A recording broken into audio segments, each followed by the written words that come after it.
Hello everyone. Supreme Court in Mukatlal versus Kailash Chand died through ఎల్ఆర్స్లోకు ఏం చెప్పింది అంటే Hindu women property can claim full ownership of property under section 14 clause 1 only if she possess it మాట. So అంటే Hindu women మనం section 14(1) of Hindu succession act ప్రకారం ఆవిడ absolute owner అవ్వాలి అనుకుంటే కనుక ఆవిడ చేతుల్లో పొజిషన్ ప్రాపర్టీ పొజిషన్లో అనేది ఖచ్చితంగా ఉండాలి అని కేసులలో చెప్పింది. Next Bhik Chand son of Dhondiram Mutha deceased through LR versus Sambai Dhanraj Gugale died through ఎల్ఆర్స్లో ఈ కేసులో సుప్రీంకోర్టు ఏం చెప్పింది అంటే sale of the judgment debtor's whole property is impermissible when sale of the part property can satisfy the degree.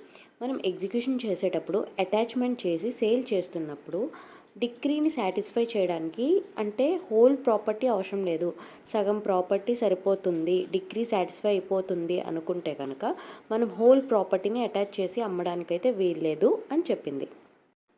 So next ఇకపోతే criminal revision petition number 165/2023లో మన AP High Court ఏం చెప్పిందంటే plea alleging cruelty during marriage not maintainable after divorce.